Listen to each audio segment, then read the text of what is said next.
Hi friends, எல்லோரும் எப்படி இருக்கீங்க? நம்ம இன்றைக்கி எங்கள் ஊர் வண்டி மாகாளி திருவிழாவை பற்றி தான் பார்க்க போகிறோம். வண்டி மாகாளி திருவிழா அப்படின்னா ஒவ்வொரு வருஷமும் எங்கள் ஊர் முத்தாலம்மன் கோயிலில் பங்குனி திருவிழா சும்மா 10 நாள் நடக்குங்க. 10 நாள்லேயும் ஒவ்வொரு நாளும் ஒவ்வொரு மண்டகப்படிக்கு சாமியை அழைச்சிட்டு போவாங்க.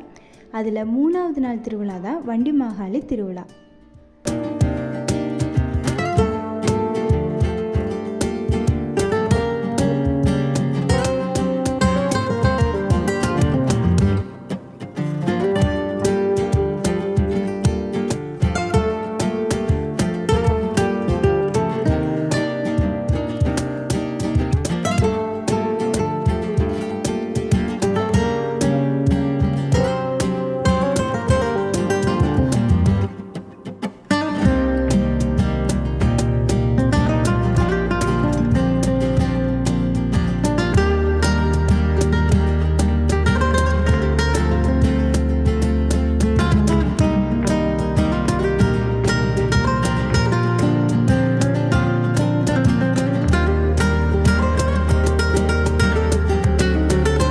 முத்தாலம்மன் சாமியை தான் அழைச்சிட்டு வராங்க.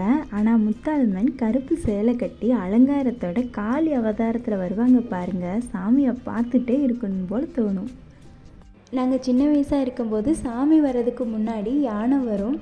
நாங்கள் காசெல்லாம் கொடுத்து ஆசீர்வாதம் வாங்கியிருக்கோம். ஆனால் இப்போ யானை வர்றது கிடையாதுங்க. ஆனால் அப்பவும் சரி இப்போவும் சரி இந்த பசங்களோட என்ஜாய்மெண்ட்டுக்கு அளவே இல்லைன்னு தான் சொல்லணும். பரமக்குடி சும்மாவே வெயில், அதுவும் இந்த வெயிலில் கூட பொருட்படுத்தாமல் ஃப்ரெண்ட்ஸுங்களோடு சேர்ந்து என்ஜாய் பண்ணி வரும்போது நமக்கு இன்னமும் சந்தோஷமாக இருக்கும்.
சாமியை சின்ன கடை தெருவில் இருக்க துர்க்கையம்மன் கோயில், மாரியம்மன் கோயிலுக்கு சாமியை அழைச்சிட்டு வந்ததுக்கப்புறம் இங்கே எதிர் சேவை நடக்கும்.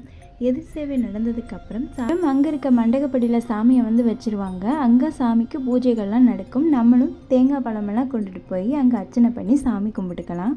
விசேஷ பூஜைகள்லாம் முடிஞ்சதுக்கப்புறம் சாயங்காலம் ஒரு 4 மணி போல் சின்ன கடை தெருவில் மாட்டு வண்டியில் 9 பேர் பெண் வேஷம் போட்டுட்டு முத்தாலம்மன் கோயிலை சுற்றி திரும்பவும் சின்ன கடை தெருவில் இருக்க துர்க்கையம்மன் கோயில், மாரியம்மன் கோயிலுக்கே திரும்பவும் வருவாங்க. ஏன்னா அங்கே தான் சூரசம்ஹார நிகழ்ச்சி நடக்கும். கூட்டம் அதிகமாக இருந்ததுனால என்னால் சரியாக அதை வீடியோ எடுக்க முடியல. சூரசம்ஹாரம் முடிஞ்சதுக்கப்புறம் சாமிக்கு விசேஷ பூஜைகள்லாம் செய்வாங்க. அதுக்கப்புறம் கரகாட்டம்லாம் நடக்கும். அதோட இந்த ஃபங்க்ஷன் முடிஞ்சு முத்தாலம்மன் கோயிலில் நடந்த அக்னிச்சட்டி திருவிழா, பால்கொடை திருவிழாலாம் நான் அடுத்தடுத்த வீடியோ போடுறேன். நம்ம சேனலை லைக் பண்ணுங்கள், ஷேர் பண்ணுங்கள் அண்ட் சப்ஸ்கிரைப் பண்ணுங்கள் ஃப்ரெண்ட்ஸ்.